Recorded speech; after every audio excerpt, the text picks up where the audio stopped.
rescue for the righteous and judgment for the wicked. He's going to be nailing on that dichotomy very strong.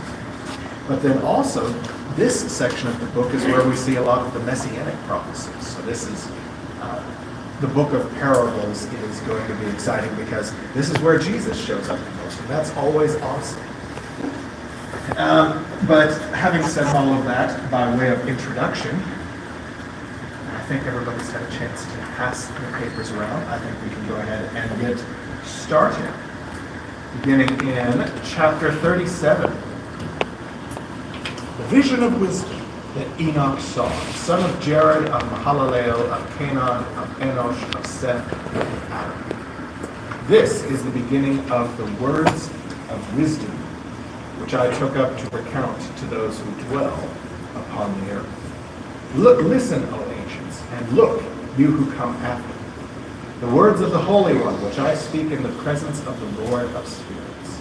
It is profitable to speak these things at first, and from those who come after.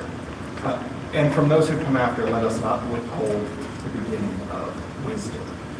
Until now, there had not been given from the presence of the Lord of spirits such wisdom as I have received according to my insight, according to the good pleasure of the Lord of spirits, by whom the lot of everlasting life was given to me. 3 parables were imparted to me, and I took them up and spoke to those who dwell on the earth. So a couple of notes that I had, even just for this first little section here.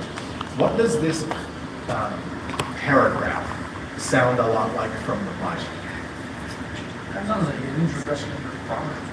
Good, very good. The author of Enoch is borrowing a lot of wisdom terminology from Solomon specifically. And his purpose in so doing is to say, hey, pay attention to these 3 parables because they are good for godly wisdom. They will give you insight. Although, there is also a point I wanted to make with verse 4 in particular. Till now there had not been given from the presence of the Lord of spirits such wisdom as I have received according to my insight. Now for those of you who were not here last week, we talked about this a little bit. The book of 1st Enoch is not scripture. And there are several reasons why it is not. There are several hints we get throughout the book of either factual error or incorrect theology. And so while this is not scripture, and we always have to be careful to keep that in mind, it is still useful to read. Verse 4, in particular, sounds like, the man of the hour is here. Pause there on his note. Let's all wish a happy birthday to Garrett. It is Resurrection Day, it's his birthday, and it's his baptism day.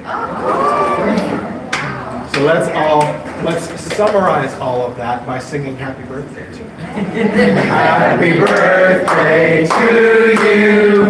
Happy birthday to you.